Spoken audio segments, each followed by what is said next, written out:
everyone. Want to get started?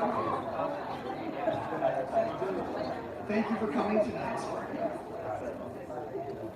My name is Irvin and I'm the programming director for AIGA LA. Before we launch into complexity of convenience and introduce our inspiring speakers, I'd like to share a bit about AIGA LA.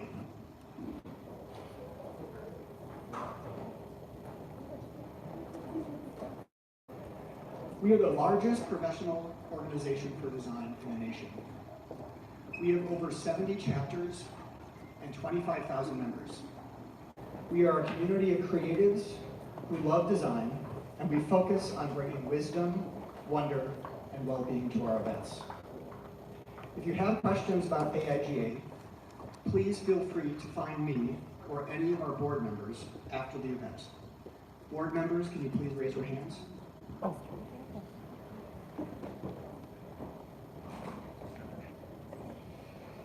We couldn't do these events without our generous partners. Thank you to Gensler for hosting us tonight. We'd especially like to thank Kelly Benjamin, who has helped us the last few weeks. Kelly!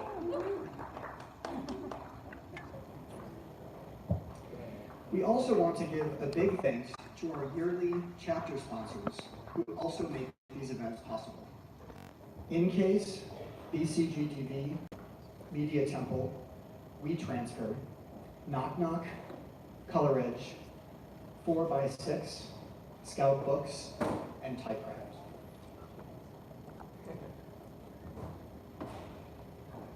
We have a number of upcoming events, including a field trip to FIDM on Saturday, March 23rd. We have a series of studio tours on April 4th. We have the National Design Conference from April 4th to 6th. A couple of details. Here's the Wi-Fi and password.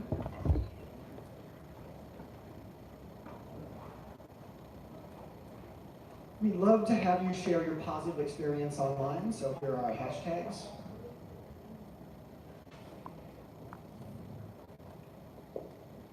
And now for the main event.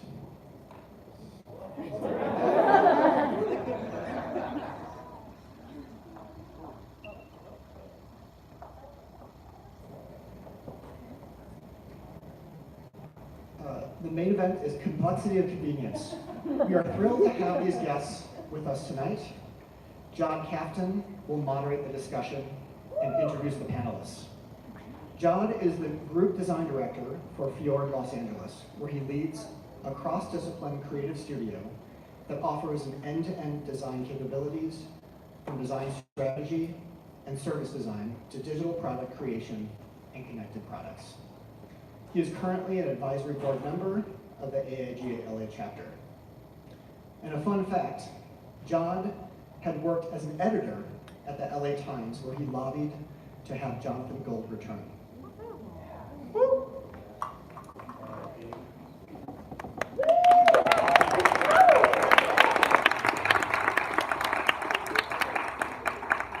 Good evening. All right. So, full disclosure, I got hypnotized last night, and I went because I had insomnia, and then last night I had the worst night of sleep possible, so I don't know if the hypnosis like unleashed some, subconscious terror, but anyway, I'm gonna thank you. So, I believe first we have Nicki Peña. So growing up as a kid who was always looking for records. What? Seconds. Did I say records? See what I mean? The way to Nicki Peña's heart is through her stomach. Nicki leads the restaurant marketing design team at Chow Now, where helping local restaurants thrive is the mission and soul of her team. She believes that how we order matters, and that restaurants shouldn't have to get burned by third-party delivery. services to reach their customers. Agreed. Nikki, take it away.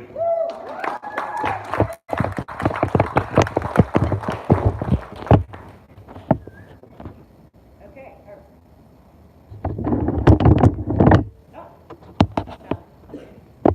Found it. Hey, that's me. All right. So hi guys. I'm waiting for my dad to go. The one that says Nikki. That's me. Woot woot.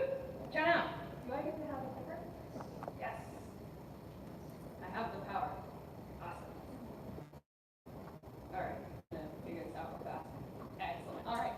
Hi, my name is Nicki Peña. I am the design team lead for restaurant marketing, which is a really long title for manager. My team creates all of the restaurant marketing pieces for our, wow. Sorry, I don't get to do this very often, so I am just a little bit nervous. See, I did say I admit it. I'm doing great. All right. So my team creates all of the marketing materials for our restaurant clients, and I will be spending quite a bit of time bragging about them, but first I really want to get you guys started with a little bit of information about Chow Now, who we are, what we do, what we stand for. So the restaurant industry is growing and changing, and with these changes, local restaurants are facing increased competition, growing complexity, and greater tech dependency. And while all of this is happening, they're also seeing their profits decline or vanish because of these greedy third-party delivery services. Did you guys know? Whoops, gone too far. Oh, how do I go back? Anybody? No idea? Okay, cool. Ah, there it is. Okay. So third-party delivery services will take up to 40% of your ticket from the restaurant that you know and love. And that doesn't even include delivery fees. It doesn't include the service charges. So that means the money gets taken directly from the restaurant. To get a better idea of how that works, imagine that you just ordered a $10 pizza from Mama's Pizzeria down the street from your house. Now, that means that that delivery service just took 40% of it, so Mama only got $6. But here's where it gets even worse. Considering time and ingredients and labor, it actually cost her $8 to make. Which means that not only did she not make a profit, she lost $2, you guys.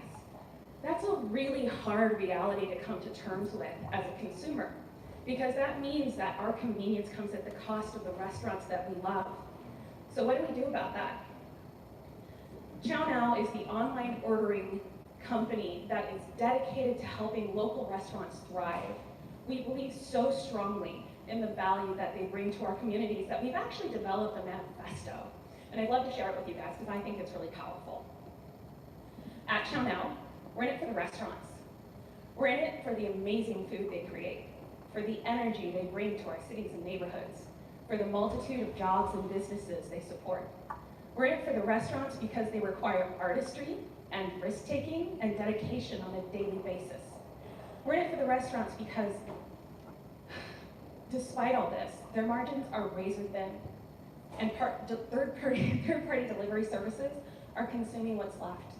We're in it for the restaurants because without these local independent dining spots, our lives wouldn't be nearly as rich. That's why our mission is to help local restaurants thrive by helping diners discover their delicious creations, helping restaurants connect with customers new and old, and cutting greedy middlemen out of the equation, because we're in it for the restaurants, and what's good for restaurants is good for all of us. So, thinking about it that way, you might wonder how we would turn that into a business model. We are a tech company, which means that we take all of that drive and we put it into our restaurants' hands. So we help them build direct online ordering on their website. We help them build custom apps directly for them. You don't have to share it with anyone else. And we help our diners discover new restaurants. And we help with marketing support, which is where my team comes in. I'm so proud of them. They're so great. They're also cute. Well, part of them. All right, so we are a small but powerful team. We support over 11,000 live clients every day. And we also have more clients joining us every day. Go us. In the last year alone, the restaurant marketing design team has completed, and this is not hyperbole, 15,500 designs for our clients. And because they're amazing, they're actually able to continue to create even more on top of that. Now, looking at those numbers, I bet you guys think that we have a really big team. We have 3 designers and me. So these girls really complete a lot of work. So what do? We collaborate across departments, so we work with our account coordinators to collect assets for our clients. We work with our account managers, so when we have somebody come along who has really complicated requests or they want to put a ton of text on a 4x6 card, then we work with them to try to figure out how we can eliminate some of the text, how we can shorten the message so we can still keep it really effective, but also really clean, because we all know negative space counts. Each of them can complete 20 to 35 designs a day because they're amazing. And because they're such amazing time managers, they're actually able to take on special projects on a regular basis as well. So 2 of our designers right now are working on creating seasonal email templates that we can use for all of our clients when something particular comes up, like March Madness is here right now. We're getting a ton of requests for emails for that. So we're creating email templates that we can use in those situations. I have another designer who is also interested in working on localized materials for our clients, meaning that we'll have them in English and in Spanish. And that's going to be working with another person on our team at Chow Now. And so that's a program that I'm really excited to see happening. And then on top of that, they're able to add to their skill set. So that's something that I really care about in my team. I like to give them the opportunity to pick what they're interested in. I want them to have a goal. I want them to have something that's going to help them to develop their career, and that's going to help them bring that to Chow Now. So they're going to be more involved, they're going to be more invested, and they're going to be bringing fresh new ideas to Chow Now. So that's a really great opportunity for them, and it's also something that's really great for me to be able to support. I'm so proud to work with them. So let's go into some of our designs. This is our launch package. Anytime somebody launches with Chow Now, they get some free marketing materials to help them be able to get the word out that they now have direct online ordering rather than having to go through a marketplace. So what you're seeing here is a 12x18 window plate and 4x6 cards. You're seeing a little bit of branding for that restaurant, and that's something that's really important to us.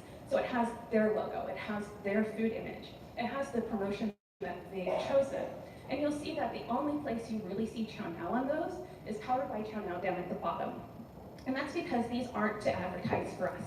These are to advertise for our clients, because they're the ones who are important. We're important too, but because we're supporting them, we want them. But on top of all these launch marketing materials, we have a whole marketing store that they can choose from. So we have digital options and we have print options. And we really try to make sure that they take advantage of the marketing support they have. We also have restaurant marketing success managers who help them to continue to market. It's really cool. So on the digital side, our biggest seller is Monthly Taste. This is a series of 12 emails that go out on a monthly basis. And you see that we have 4 different templates here, so they cycle through. That way it keeps a consistent brand in the restaurant or the diner's mind, but it's not the same email every month. So people are more likely to click on it and to be engaged with it, because we all know if we see that same email every month, it makes us think, didn't I just see this one? Why am I going back to this? So having that variety in there really helps it to go along, and it also helps us to just be able to have really clean production on it. We do all 12 months at the same time. It just gets it done really fast. As far as print marketing goes, we have so much available, but this is one of my favorite clients for us to use as an example. This is Bullback Grill. They bought just about everything in our marketing store, like everything. And I couldn't put it all on the slide because it would have been like no negative space and you guys would pay me forever. So here we have a 24x36 poster board. We have an 8x10 counter card. And then we also have 2 different card designs and a business card size promotion. These are great for like stapling onto bags. This is where we're able to get a little bit more customized. So you're seeing that we're using some of their own type treatments. we're able to add a lot more text to it because it's something that they've really invested in. We've been able to grab some of their elements from their design range. It really helps us to be able to create a consistent message all the way through our materials and theirs. So I actually kind of sped through this, sorry guys, but I do have one last shameless plug. We're hiring. So if you know any entry-level graphic designers who are looking to support thousands of local restaurants, and you're looking to work on a team that has a lot of collaboration and a really tight bond, and if you're looking to work for a leader who really wants to care about how you grow and progress, not to toot my own horn, I do want you guys to really be able to do the very best you can. I'm talking to my team right now. Please come hit me up after the panel. I really want to bring some really great people in here, and I know you guys have awesome networks and support. So thank you very much. And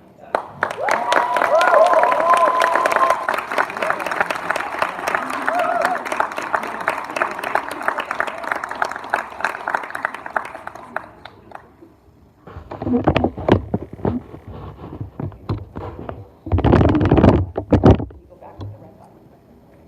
Yeah.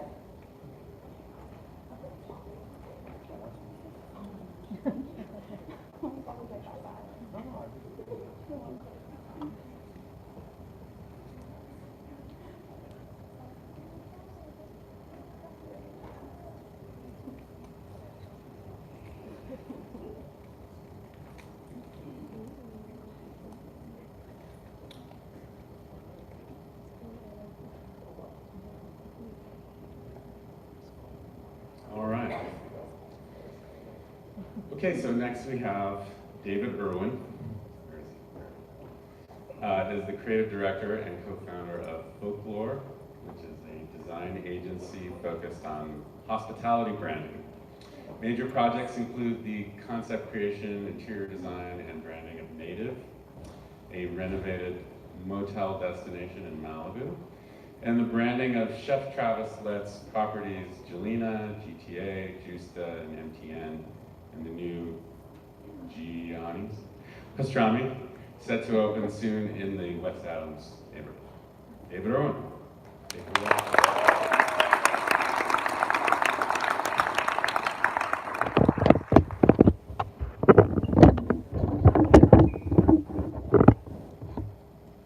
Hello. Hi. Hi, I'm David Irvin from Folklore. As you said, I'm the creative director. You guys have to forgive me. I don't ever do things like this. Ever. Actually, we purposely built our company so we could be more hidden. You know, I can go surf or I can do something, you know, besides kind of crap. But anyway, so Folklore is an agency. Our line is really creating brand stories. We really think about experience more than design. Generally, the design I see out there generally is just very systematic, and it feels very like unhuman. So we like to create brands that actually have feeling and has a soul. So I'm just gonna really like take you through some of our projects. That's the easiest way for me to not talk, having visuals. But I'll just take you one by one. So Native Hotel is actually half owned by Folklore. So this is one of our projects that we decided to get funding and fund it ourselves and create a destination in Malibu. So we came up with the name, and that quirky little picture of the lizard is actually from the original owner, who was a photographer back in the 50s, 60s, and 70s. So he has all this archive that we got our hands on, and this was one of the pictures. So the story is that this motel was once occupied by Bob Dylan, room number 13. That was kind of the story. It was built in 1947, and it was a dump. It was like one of those places you go for like 20 minutes, like you'll see a Rolls Royce parked outside, that kind of place. So we really like renovated it. So this is the lobby and some of the branding. Every little detail, including the room numbers, early work sofa, the ladies were sitting on. We also collaborate with a lot of artists. That's how we get things that are more unique. We also created our own robes, African motif. We also have very good chef partners. So we decided to partner with Ludo to create this little waffle and coffee truck on the side of Malibu. Okay, next project. This is this is Roy Troy. This is the latest project in Vegas called Best Friend. It's basically the greatest hits of Los Angeles in Vegas, in true Vegas style. So we decided to play with a lot of like childhood memories and like high school, 90s, maybe mine's more like late 80s, but so we just had fun with it. Very colorful and just kind of very kitschy. Roy Troy is my best friend. So there's like a huge billboard when you're driving down Vegas that says Roy Troy is my best friend.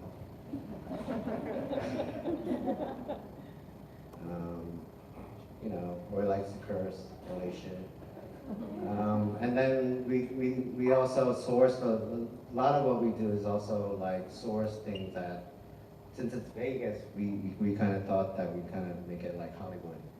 Just kind of do all of LA theme on the wall. Here's Jelena. The story with Jelena was that it was a pitch when I lived in Venice. And I was pitching against someone from New York. And we had 2 days to do it. And I ended up getting it up, obviously, but only because I think because I lived in Venice. The other guy lived in Brooklyn. You can't bring Brooklyn into Venice, so.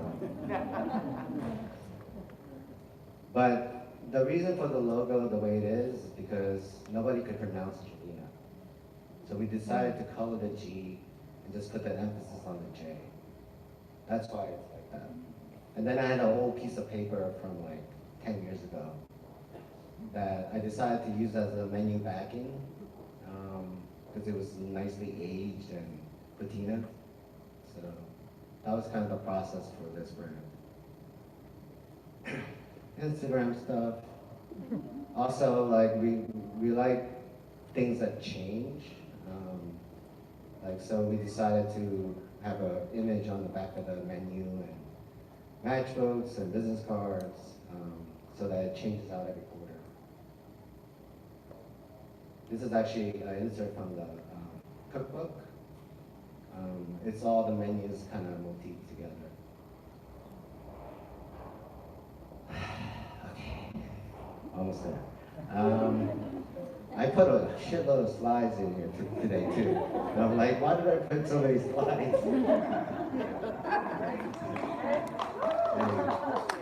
Okay, so we also worked on Justa.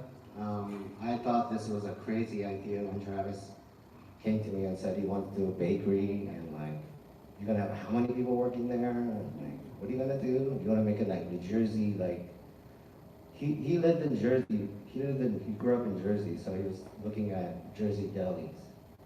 And I grew up in Philly, and I know about Jersey. So I knew what he was talking about.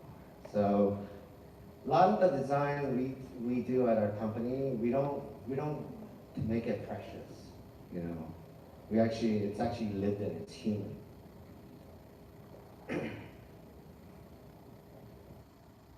And then we also worked on the line in Koreatown and DC and Austin. So this is the DC, and within DC, there's like 3 other F&B projects within the hotel. So we did that as well, and also curating some of the art that goes into the hotel. So this was it was in an old church. So we kind of played with kind of old hymnals, and also the idea of making it a little bit more elegant, because the Koreatown is a little bit more urban, and Zobler, from the head of Sedell Group, wanted something a little bit more elegant for DC. So this mirror is our doing as well. They needed a brand moment for the restaurant Rake's Progress that's up in the upper part of the church. So we put a mirror, but we put it on an angle.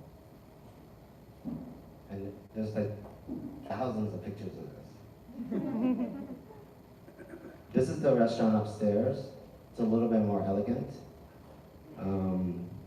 Our work, we also commissioned Armando Bob to these kind of surreal pieces of art upstairs. Those are little bunnies watching chickens cook. So, yeah, this was a difficult name. The cup we all race for. This is a coffee shop when you enter the hotel. And we dreaded this name. We really did. But we ended up loving it at the end because we actually went with it. We didn't go against it. Different variations. There's another restaurant that's behind that. It's called Brothers and Sisters. Amen. We hired the young jerks to do these banners, and we did the art ephemera around the dining area. Let's see, matchbooks. Menu was supposed to be an old Chinese menu. That's why it's like that plastic. Because the chef is Taiwanese, so he wanted a little bit of DC meets Asia. These are room details, room numbers. We kind of used the old church had these little name tags, so we kind of reused them. And that's your breakfast. We recently got into interior design as well. So this is one of our recent projects, Alta, in West Adams, where I live. So it's a soul food place in West Adams. So we definitely consider the surroundings. We don't want to alienate anybody. And sometimes design does that. We also rebranded California Chicken Cafe.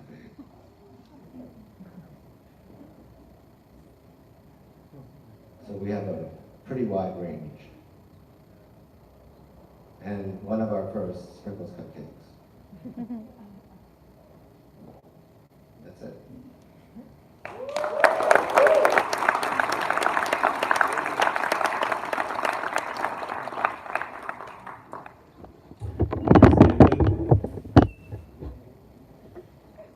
Okay, next we have Kyle Glanville.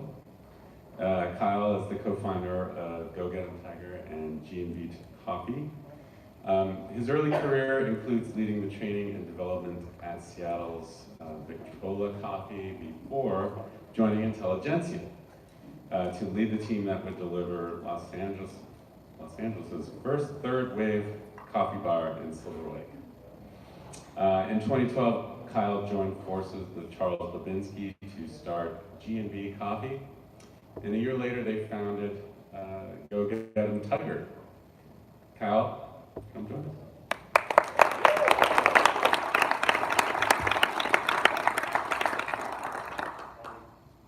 While they get my thing up. Less elegant than the other decks. A few pieces of housekeeping. One is Chow Now is a great product, and you can download the Go Get 'em Tiger app by Chow Now on your app stores, and you should do it. The other is, this is a very well-attended event. I'm pretty sure this was called, this is about restaurant technology. Are you all designers, restaurant people? What's your thing? What is it? Marketing. Cool. Design. Okay, designers. We need to talk about something. Which is, if you design restaurants, why do we do it this way, where you put all this work into these beautiful finishes, this beautiful interior, the storytelling, the brand, the menu design, and everything, and then when your work is all done, these assholes show up with these terrible pieces of equipment. They haven't changed much for the last 15 years. I think most of the sort of point of sale stuff is the same in restaurants. They are hideous. They cost $30,000 and up. They utilize Windows 95 era software, and when these sort of digital points of sale first hit the scene, they were amazing because you could tell what you sold. And that sounds really obvious, but if you had been working on a normal cash register, it wasn't. So this was the birth of the point of sale as opposed to the register. Now, what is the difference between a point of sale and a register? A register collects cash, which point of sale does as well. But the point of sale, importantly, actually tells the story of how you collected that cash and tells you the sort of data and the details of how you collected that cash. Unfortunately, they have been hideous, and I will tell you, if you've been to Go Get 'em Tiger or GMB, yeah, okay, great. Jeez, walk out. If you've been to Go Get 'em Tiger or GMB, oh my God, so much love. You may have noticed that we do things a little bit differently there. Somebody's upset about it. But we don't have the point of sale as a feature of our design, and we actually don't even have a line. And this kind of thing, this bar style service that we do, wouldn't be possible using these large stationary 90s era computing devices. And so I was very happy, and mostly because my company, as I know it, would be a very different thing when we started to get these. So it's very oddly, the aspect is weird, but that's an iPad in a special box. Now, rather than spending $30,000 for this bulky piece of equipment that destroys all the labor of these talented, gifted designers and artists, we have a $500 startup cost for a machine that is wireless, that captures incredible amounts of data, and for us, it enables this kind of crazy service. And I wish we could see the lower part of the picture. I don't know if there's a way to adjust this. But this is GMB, which, by the way, for the Gensler folks, is just right there. If you need to get some air and get some coffee. It's at Grand Central Market. And there are a lot of things that are different about GMB. I'm proud of the coffee and the staff, and everybody who works there is really special and attentive. A few of those people are here tonight. But you'll notice there's a graphic way back on this column that says order anywhere. And we actually run GMB as sort of a standing bar, belly up to the bar, go anywhere you need to situation. So there is no line. You don't stand behind anybody.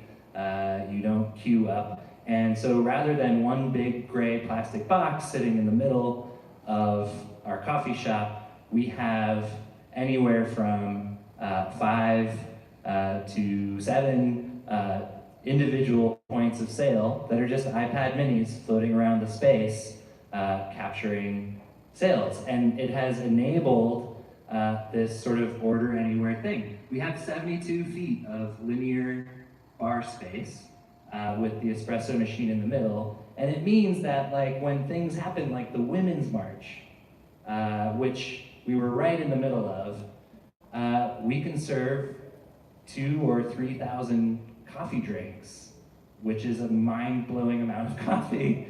If it sounds like a crazy amount, it is. Because we have all these different points of sale, we have all these different people who are on their feet, moving actively throughout the space.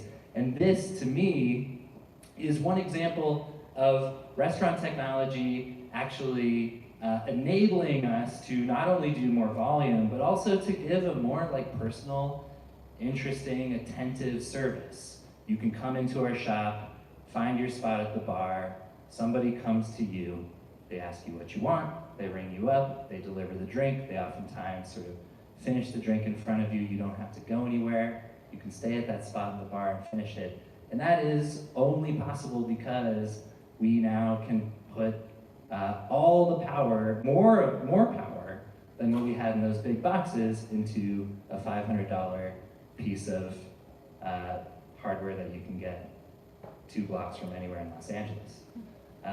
So it's really special. Here's another view of G&B and some butts. This is the back bar at G&B. Again, unlike any coffee shop that I've ever been to, you can sit down, take up your space, order, and drink and receive and pay and everything there. There's another piece of technology that we experimented with that I thought helped with the hospitality and actually drew us closer to our customers, created more loyalty and made us more flexible, and that is text to order. Text to order is not something that exists on the marketplace. You don't get to call a company and say, activate my text to order. But we decided, we did the Chow Now app, which we use, which is like 2.5% of our sales. But we also decided that we wanted people to be able to order mobile ahead of time because we respect their time. But we wanted them to have the option to do it in a way that was equally as engaging as ordering in a cafe. A lot of people, a lot of our customers who you'll talk to will scoff at the notion of using an app to order or ordering in advance because they feel like they are robbed of some of that sort of precious connection that is really essential in a coffee shop. It's the reason that coffee shops are special, in my opinion. And so what we did is we took all these different systems. We took Square, the point of sale. We found a company that does SMS, where you have a computer dashboard and you can respond to text messages on the computer dashboard. And then we used a remote team viewer to get into our Square point of sale in the cafes. And then we plunked an off-duty barista, an actual barista from our shops, at a desk, and we said, you are our digital barista today. You have to take orders via the computer. And so it was really fun.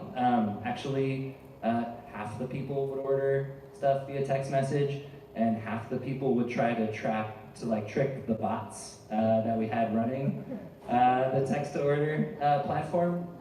And so we got people saying like, give me an AeroPress recipe or something, and then we would give them a very good AeroPress recipe because we were actually humans. And so this is an example of the progress and technology in hospitality that I really love. And it was also sort of a lightweight CRM, so the more you interacted with us, the more notes we could take and figure out your weird quirks or things that you liked or your regular orders or whatever. Unfortunately, we shuttered that because nobody used it ahead of its time, I guess.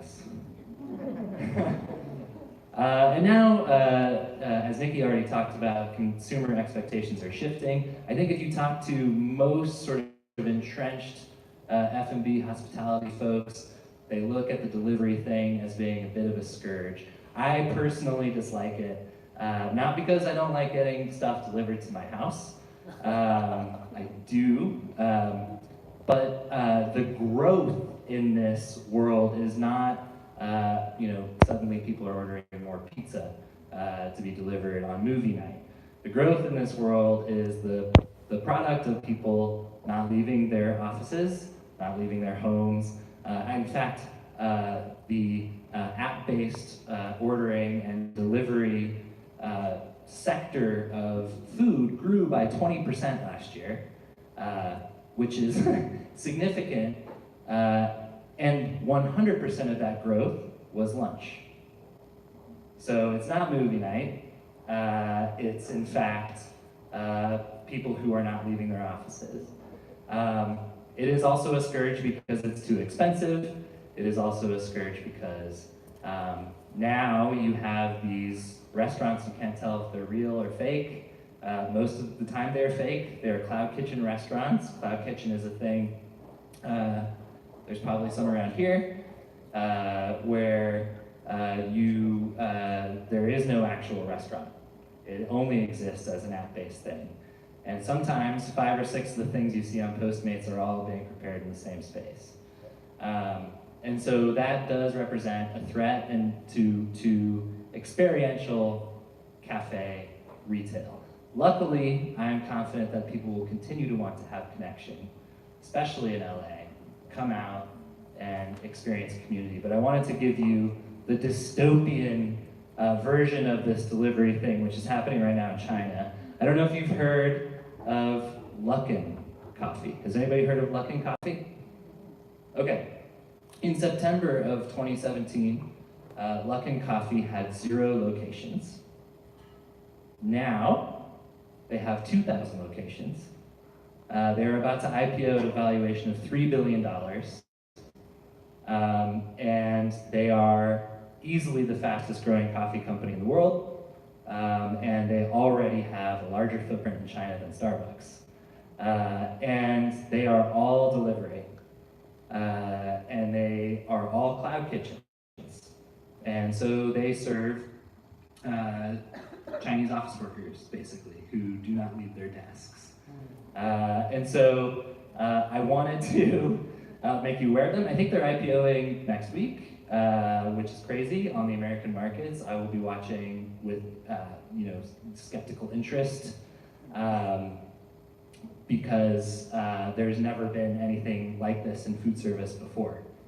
To put up 2,000 locations in 1 year, and to go from an unknown company to a $3 billion valuation is really, truly insane. And it's all on the back of this sort of delivery. So right now, food delivery represents 3% of the overall restaurant sales in the United States. It's up 20% from last year. It'll continue to go up. I'm interested to see where it goes. That's it, that's all I got. Thank you.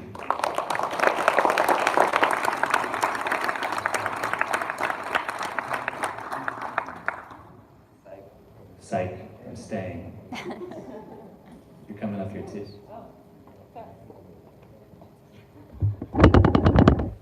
It's time for the panel. I'm traveling. This is the problem. Extremely rolly chairs. Extremely low chairs. Extremely short girl. Hi. How are you still?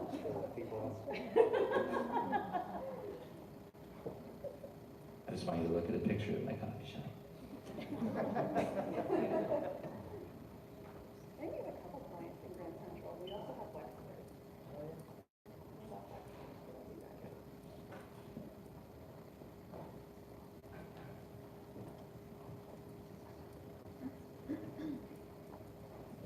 I'm going to turn this. I feel like I'm made to stand in the corner like the Dunson's board. Okay, great. So thank you all for those presentations, and it's great to see your work. And And I think that we're going to talk a little bit about the food service industry and customer experience, right?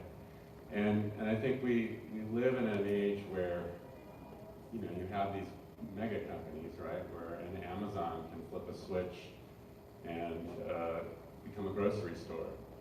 They can flip a switch and become a food delivery service and or a coffee shop, right? So that doesn't mean that there's not a role for you know, smaller businesses. There absolutely is, but I think two of the three of you being entrepreneurs and one of you working at a startup, thinking about the future of the food service industry and thinking about customer experience is actually, you know, the path to winning here and preventing some of that.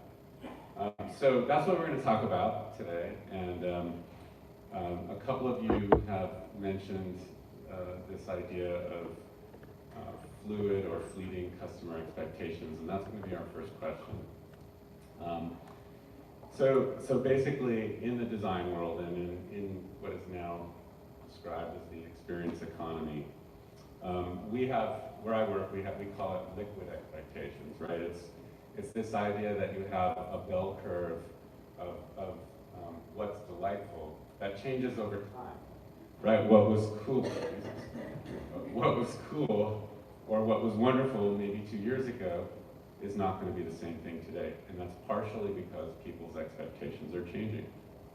This is why someone uses an Uber app and then they go to the DMV to renew their license and they're like, well, why doesn't it work the same way like Uber? So for restaurants and for the food service industry, you know, other than obviously making amazing food and creating a great atmosphere and a great service, how do you guys see customer expectations evolving over time, whether it's what you've observed now in starting your business and how they've changed from recent times, or where you see it going? Whoever wants to answer. I'm always happy to talk about this. I think it is important, I think, in any consumer-related industry to go out of your way to drive the change in expectations. In coffee, my journey in coffee in Los Angeles has been remarkable because I opened Intelligentsia. There was nothing even close to it before in Silver Lake. And I've watched over the 12 years that have passed since then, the expectations sort of ratchet up. And I consider that to be good because it pushes us to take bigger risks and it demonstrates that those risks will be rewarded.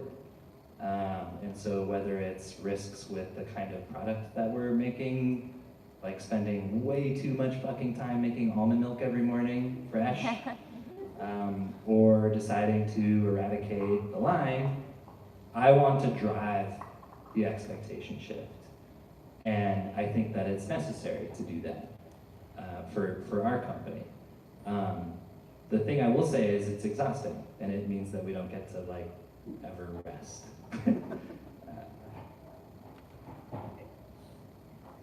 So one of the changes that I really hope to see, and one of the things that really we focus on at Chow is a desire for connection. We are becoming less and less connected with the people we interact with in the food industry and elsewhere because we do so much online. And restaurants in particular really care about sharing their story. It's a part of the experience. It's a part of how you build that community. And I think that's something that as we become more disconnected, we will start to reconnect to. So I think that the expectation is going to be more human interaction, more participation in the story, more being a part of the community of that restaurant. I don't know about you guys, but there's a local restaurant that my boyfriend and I go to on a regular basis.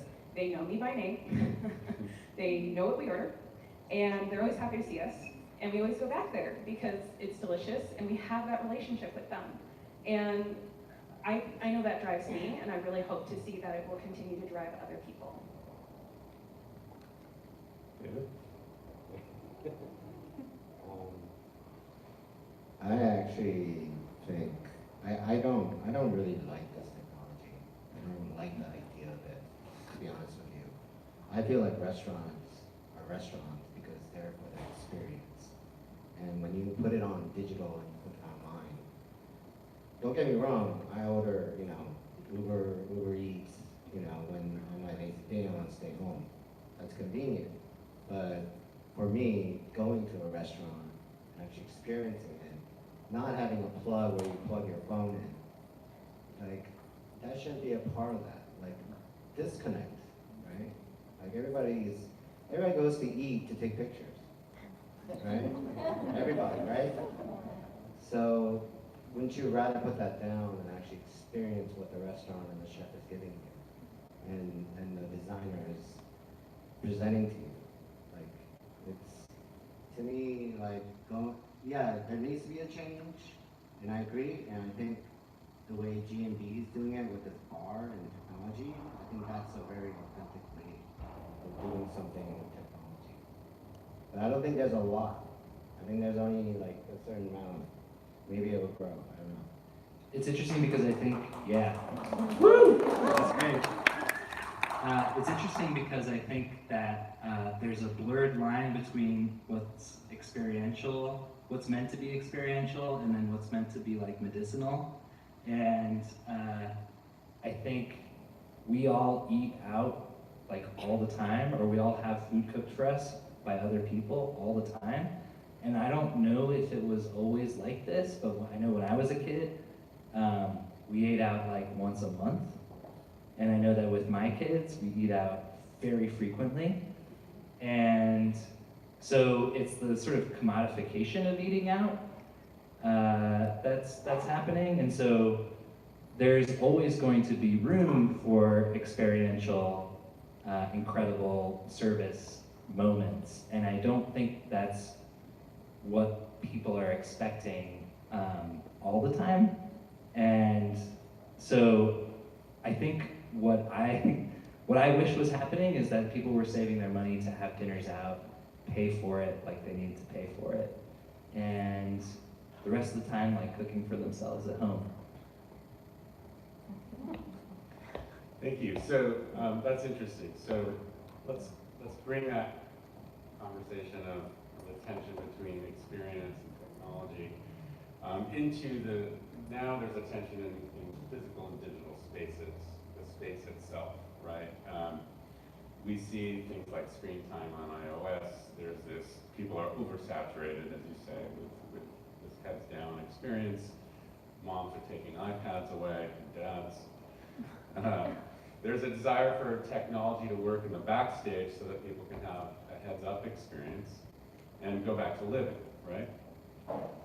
But you see intelligent integration points. So on the provocative side, like in China, you have supermarkets where people can walk in and use facial recognition to pay and walk out, just like kind of Amazon Go, maybe at the cost of some privacy. But and then Nike just opened a store in New York City, House of Innovation, where they're actually they brought some of the sort of digital concepts into the physical space. Like you can tap an item of clothing twice to buy it. You can snap a photo of an article of clothing in the store, and someone will bring that to you personally, right? So yes, absolutely, it's overkill for most of how people throw digital solutions at things, but there are moments where there might be utility. One would argue. So that's a long way of saying, how might you see more intelligent infusions of digital and physical interplaying in the experience of eating, the experience of the space, or maybe in your own home when you're getting it delivered? Beyond where it is today.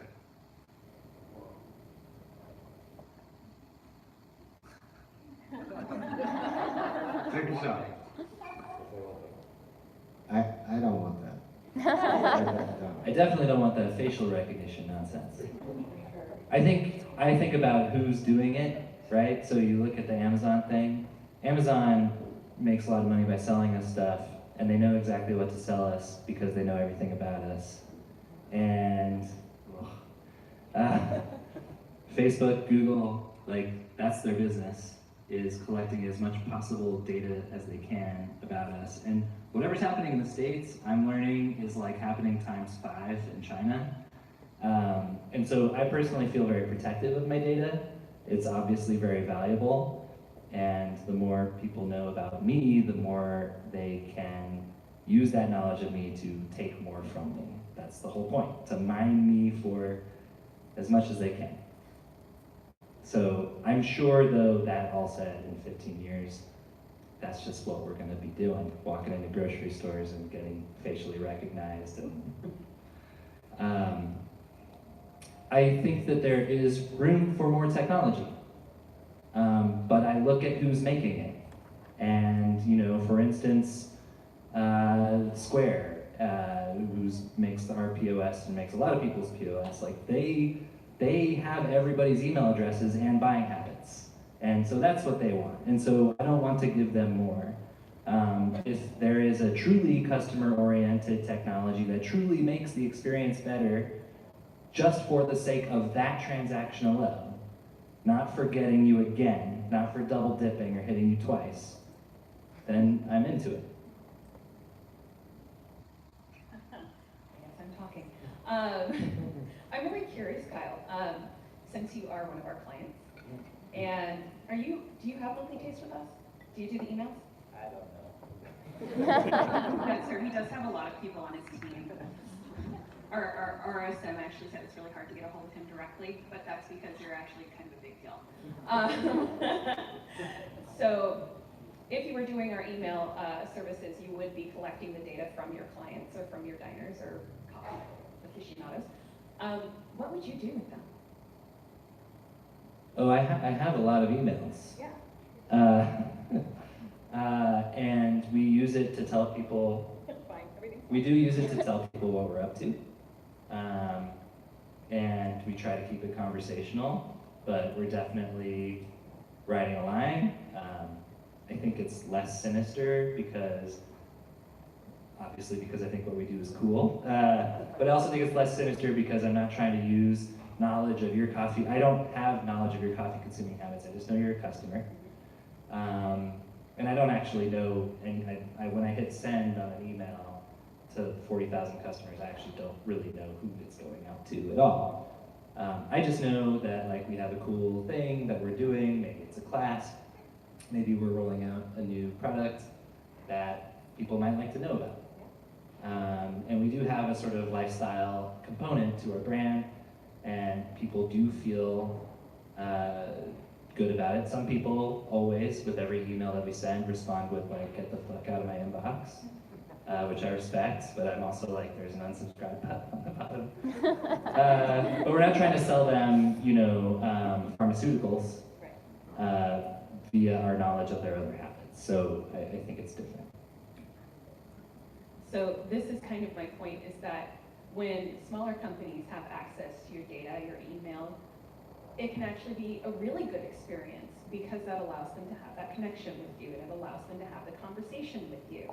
So I don't necessarily think that Google needs to know who I am and what I order and, you know, what TV shows I watch on Saturday night when I try not to go to sleep for some reason.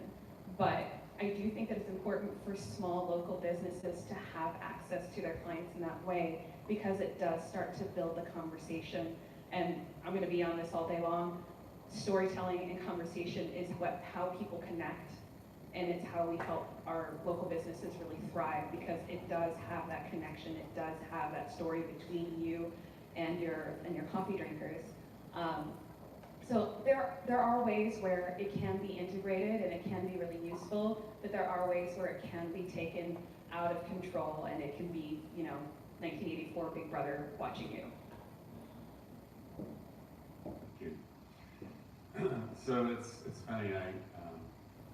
I work in a field called service design, and it's a really hard thing to define. But one of my favorite ones is service design is let's say you take two coffee shops, and they both serve exactly the same product, they're the same size, everything's the same, you know, at its core offering, right? But service design is the reason people go to one coffee shop over the other. right? So we live in this service economy, and 90% of our economy is services.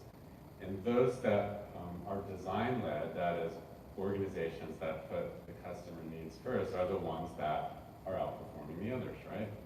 So in service design, we talk about the before, during, and after of an experience, right? And I imagine with Chow now, you're definitely thinking about that. Do you think that in the food service industry, there are opportunities in the customer journey? And this could be when they first get the idea to get something to eat, right? It's a certain time of day, or when I need a coffee, right? What are those trigger points? Like understanding the deeper subtext of those things along the way.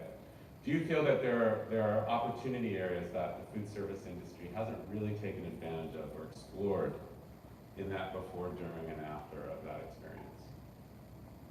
I know one of the ideas I've heard floating around is intelligent ordering, where you're able, and you can kind of do this in Spotify, where you're able to go in and tell it what mood you're in, it recommends music for you.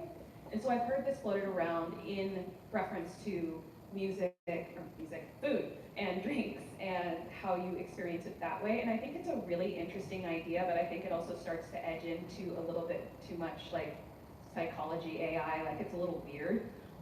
Plus you could end up with something really bizarre. But I think that would actually be something that would be successful in somewhere like Cafe Gratitude, where you walk up and you say, I'm feeling grateful, and they give you whatever it is that equals, I can't remember. So something like that, where they're able to take it, and then you have the corresponding food. I know that when I had first heard that idea from them, I kind of thought it was really cool. And well, what if you just said, I'm feeling grateful, and they just made something for you? Like, it's just, you don't know what it is at all. It's just, oh, okay, I'm grateful for this. That's great. But I know that's not actually how it goes. But yeah, I think that intelligent ordering could be an interesting thing, but I also think it does, again, kind of bring strange action. I think, you know, in restaurants, there's like omakase and chef's choice, things like that. I think if you had that kind of offering, it might be actually very special. Yeah. That you order it online. That I can probably embrace. No, you know what? I also like watching the car deliver your food. The mouth and it traces It's over. a satisfaction for and then you run out. So, Mike, I have a question for you. When I look at your presentation, look, I'm not trying to start a confrontation, but From a design standpoint, I can see both. We're both talking at the same time. We're It's bad. horrible. We're bad. I can see how it would go very different to your philosophy. yeah, like this whole idea of like, I'm gonna go to Move to get my cards or some design like template is like totally opposite of the way folklore thinks and I think. And to me, so how do you fix that? How do you make it more custom? How do you make it more interesting? That is such a good question. It's something I really care about, actually. With a small team, we are limited by the resources that we have. However, it's a program that I really am interested in building. I want to find ways that my team of 3 designers, hopefully 4 soon, can build on the level of customization that we have. And one of the things that comes up a lot is that we have these small businesses that are trying to jam so much information into such a small space. And we have to try to respect the design in that we want to make sure that it's palatable. We want to make sure that people can take in that information. So we're working with restaurant owners that aren't necessarily invested or interested in good design, which is a very interesting place to be.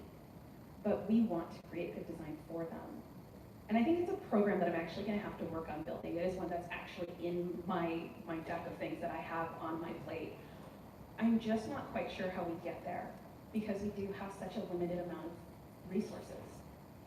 So, good design doesn't mean that the place is authentic. Oh, I know that. Yeah, so my favorite places to go with my wife is hole in the walls. Oh, yeah, for Like sure. really hole in the walls, right? That's where I feel the most comfortable. Not designed well. You got like repeat images at Civicheria, like of a wave from IKEA, like 10 times. You know? Yep. But I feel authentic in there, and I feel really good. Mhm.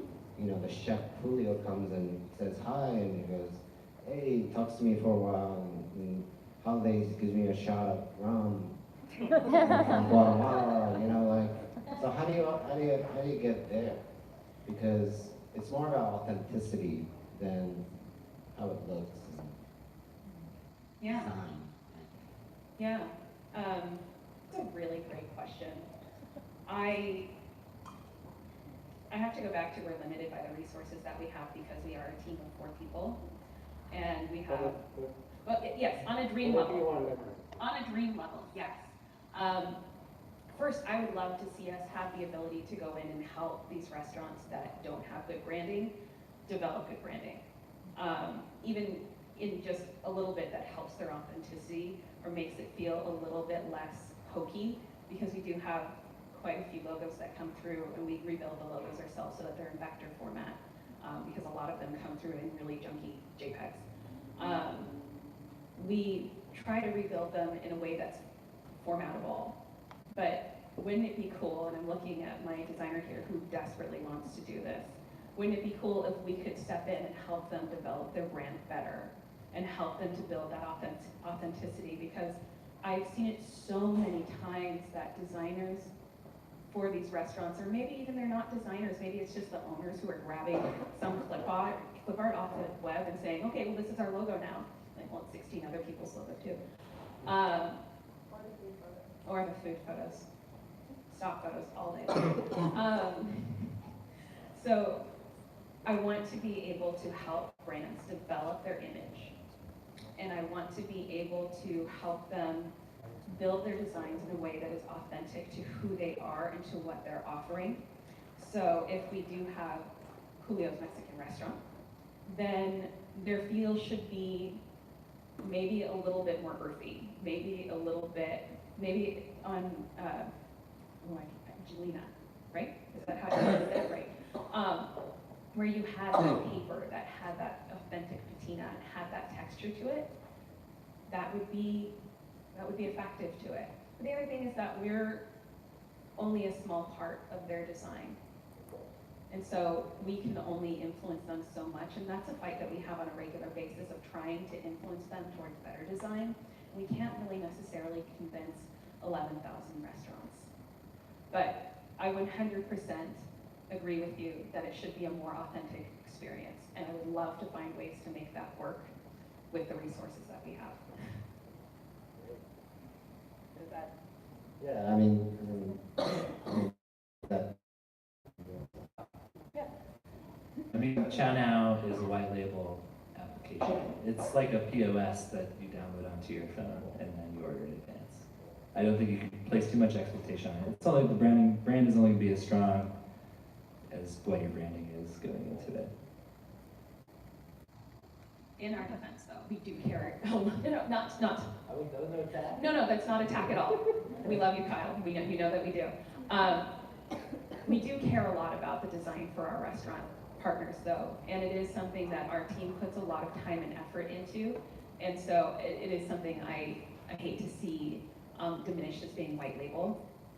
That's okay. It's totally okay. But we do work on customizing pieces for them. We do put a lot of effort into trying to figure out how to do emails for them where it can get very complex, where they want to have like their whole list of specials at the bottom of it, and we're trying to get all of it coded correctly. So there is a lot of thought and heart that goes into it, and I definitely don't want to see their work diminished that way. But yes, we are a tech company, and we are a tech company with a very small design team that works just for our restaurants. You'll see that our Chow Now branded stuff is gorgeous. It's amazing because we can control all of it.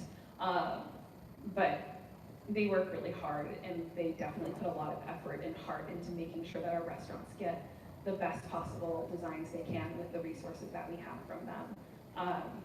But I in no way take offense to your thoughts. No offense intended. No, none taken. I love it when the conversation naturally segues into the next question, which is branding. I swear it just worked out that way. So it's been said that a customer should be able to recognize what you're offering within 5 seconds of viewing it. Attention spans are under constant onslaught, right? So it means how are you going to stand out and tell a really compelling story? In brand storytelling, the organization sort of serves as the guide to the customer, who's kind of a protagonist, if you will, trying to achieve an outcome. So how have you guys individually approached and curated brand stories for food? Like what's worked for you and what hasn't? I was gonna say, you're the best at doing it. I mean, Folklore's approach is basically to get in the mindset of whatever that restaurant or chef or concept is. So, for example, we're doing, like we said in the presentation, Johnny's Pastrami with Travis. It is in West Adams. It is next to a Chevron gas station. And it's right next to Crenshaw Boulevard, next to all these tenements. So the concept is taking over Johnny's Pastrami, original Johnny's Pastrami, and putting Travis' touch on it. And then there'll be a bar, separate bar next door to it. So what do we do here at this point when we have something authentic as Johnny's Pastrami? And do we redo it? Do we alienate people? Do we put a modern design in there that doesn't speak to anybody around there? Of course not. We have to think in a way the locals do. And a lot of times that's always kind of, we always play a role, we get in a mindset of being that owner, being that chef, thinking what they want. And to me, that creates an authentic product. Design is just a tool. Like, it's just like, you can design anything, but the experience is really what is vital to a hospitality brand. I think it's interesting for me. I have 4 stores that have the same names, and they all serve very different neighborhoods and demographics. I think what you're saying is like what we identify as personas, identifying our sort of user persona in that neighborhood, which is basically like walking to the front door and looking around and seeing who the people are, trying to understand what the values of that community are, identifying those specifically. Do you actually do like Persona research? Yes. And then developing the user stories that you want those customers to have. And then you facilitate those user stories through design, training, product, menu. We do flexible sort of different menu stuff at each location. Not only because we want to sell more stuff to the neighborhood, it's just like way more fun to think about these neighborhoods as they are all their own ecosystem, and they all do have their own separate values. Oh yeah. It's okay. He has a mic too. You're, I don't know. You're on my right, it makes sense. So we don't actually have the opportunity to affect the brands as far as creating them. However, we do a lot of defense of brands. And we help to really put the mindset to restaurant owners who don't necessarily think about their brand as being important. And so we spend a lot of time talking about the value of the image and the logo all put together and trying to help them understand what design is in their context. And I think that's something that is an important conversation to have with some restaurant owners, because they care about their food, they care about their experiences, but they don't necessarily understand the value of the appearance of what they put forth. I talked about this a while ago in a brown bag I did with my team of design is the first impression you get of any brand. And if you see something with Comic Sans and embossments and like really bad shadows, you're not going to trust that brand. But if you see something that's slick and shiny and authentic, then you're more likely to go there and trust them and trust your experience that's going to be there. And so for us, it's a lot about education. Thank you. So I bet we have lots of questions to get to, and this is the part where I play a little Oprah and walk around for some questions. Any questions? Yeah.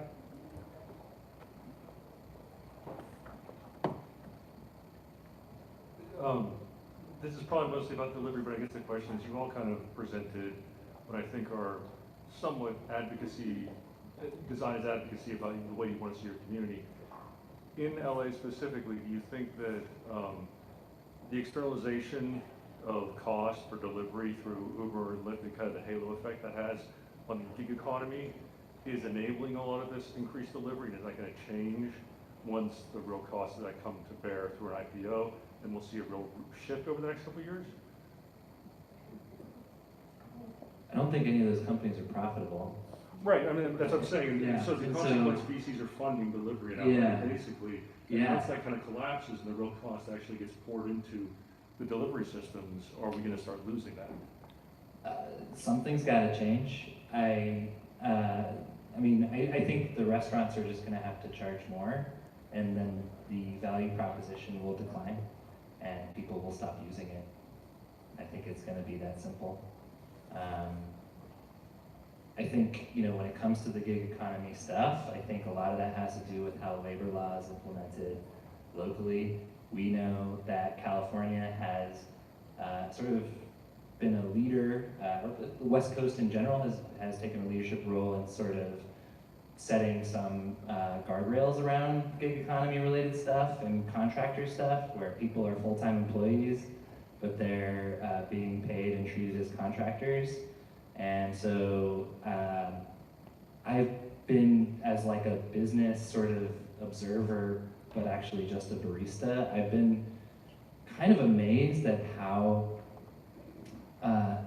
how aggressive Uber has been in courtrooms and with legislation and with lobbying, and how effective they've been. But something's got to give, and I think the thing that will give is, like, you know, I like to order Pine and Crane or Joy to be delivered at my house in Pasadena, and it's like way too cheap, and like we're all high-fiving, and it's gonna have to be twice as much, and we'll just do it once a month when we're watching movies. And one of those businesses will remain, and the rest will not, I think. Okay. I've been handed this strange object you're supposed to talk out of. Hello? I was kind of, it's hilarious. I want this mic. I'm just kind of like interested in like the whole dynamic, like you three have up there, and the interest is between good design, good experience, and authenticity, and kind of like perspectives. I don't know if that's too vague, or just take it as you will. I think the three of us represent like three very different visions that we would articulate as being kind of a similar goal. Sorry.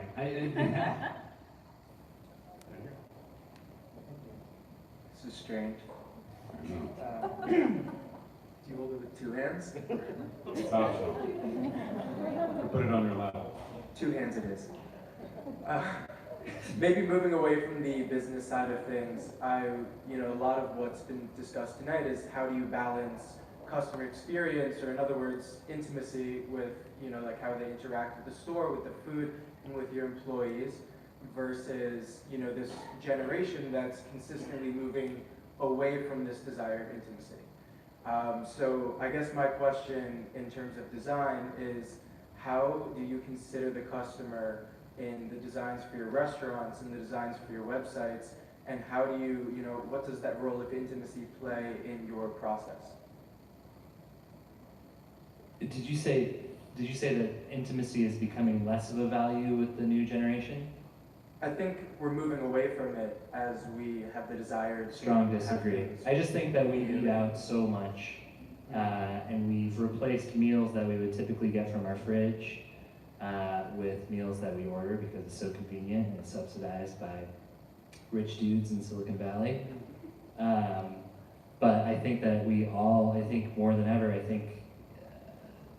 we are looking for a place to be. The bars are still packed.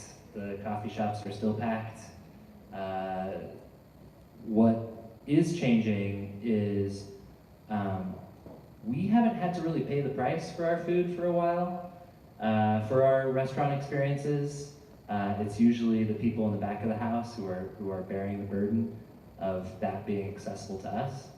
And the minimum wage will be $15 July 1st, 2020, which I personally feel is great. It means more people can afford to come to G&B. But it's going to change that dynamic, and I think hopefully what it'll mean is that people value that time and that experience more. But I think almost any study would indicate that millennials specifically actually value experiential experiences more than things relative to the generations that came before them.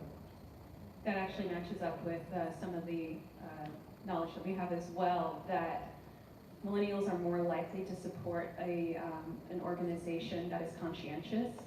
And so that really leads much more to the experience and to being more intimate. One of the things that we work on is we do have a marketplace. It functions a lot differently than most of the ones that are out there. But one of the big focuses that we have in it is storytelling. And so when you come to that marketplace, when you click on a particular restaurant, it gives you a profile of the chef. It gives you the backstory of the restaurant. It talks about why the peanut sauce is so amazing. I am referencing our local sandwich place that we go to all the time called Big Mango. If you're ever in Playa Vista, stop by, they're amazing. And they have this specialty peanut sauce that their chef has worked on for ages. And that story's there because people are interested in it. And it helps them to want to engage with the restaurant. It makes them excited to go and visit the restaurant. And it makes them say, oh my gosh, the guy who's at the front, that's the chef. I can actually talk to him and order from him. And by the way, he's deaf and he signs at you, and he's also really good at doing lip reading, and so you can have a really cool conversation with him. And if you're ever interested in learning sign language, he'll totally help you, and it's a really cool experience. One more question over here. David wants to go. Oh, go ahead. So,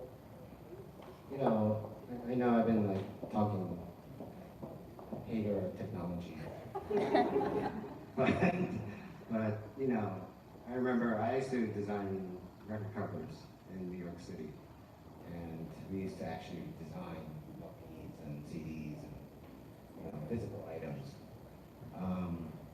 That is no longer. If you think about music now, it does exist in the DJing world and all that, but as far as my life, I'm on Spotify. Now, I've grown to love Spotify because for all the little things and the weekly weird things they send me, and I can find new music. So I do have hope that technology will create something that is just as authentic, that changes the music. Also in food. If you're worried about losing physical design and authenticity in music, come back to the punk scene. It's all good and it's all still physical. It's really cool.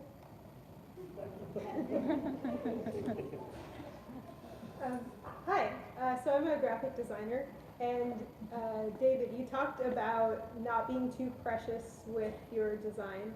Could you give a little bit more detail about your process and specifically when you get to a design, where you choose to stop and show things to the client and what that process is like? Sure. My process is generally I look at everything. I honestly look at everything. and mannerisms, smells, you know. I'll pay attention to the wrong things, you know. But it's helped me to focus on all the little details.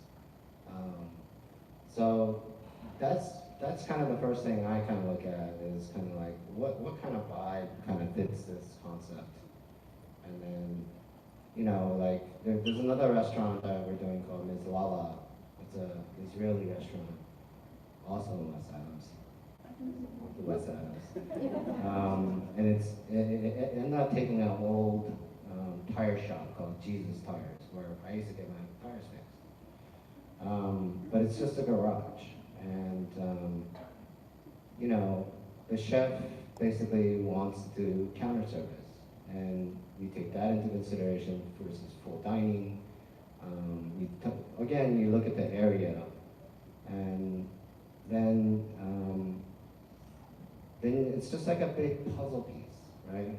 The way we work is like it's like a big gigantic painting, and we put it together in the form of inspiration and images and words.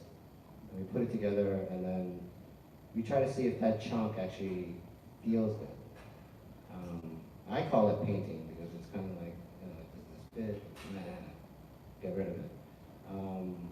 And then through that process, we edit down until it's really simplified, until you get a clear answer of what that you know golden nugget is, you know, that really gives you the energy and the soul to kind of create the design. That's kind of our process. Like we really don't focus on the design until we solve the beginning end of it.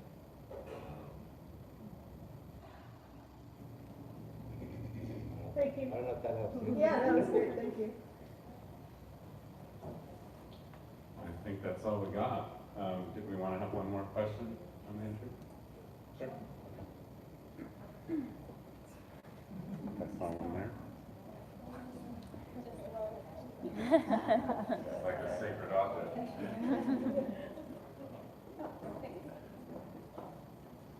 So with your technology that you use at Go Get 'em Tiger, do you accept cash transactions? Yes, and we always will. Okay, because last night I was at it was like a poking spot, and they had this technology, but they didn't accept cash. So I was just wondering, I know a lot of restaurants are moving towards that, but I also feel like it's a little offensive if you don't have a bank account, for instance. So I just There are just people in this world who are unbanked. yeah. Some of them are people who work for me, and I know that not everybody can afford $4 for a coffee. I'm sensitive to that, but I'm not going to put up additional hurdles to people having that enjoyment. In fact, for a lot of my early 20s, I was also unbanked because I've always had a little bit of a distrust of any institution where you're just supposed to put all your shit in there and trust. And it turns out that's kind of right. So I have respect for people who are unbanked. In fact, we also sell coffee online, and we accommodate people who are unbanked with our e-commerce as well. We will work with you. We accept cash. I believe that it's a moral obligation as somebody who sells things that are $5 to $10, even if it only ends up being 3% of our sales, even if it does technically cost more money for us to take cash than it would cost to not. I consider it a moral obligation, and we'll always do it. Good answer. Thanks. Okay, well, thank you to our panelists. Let's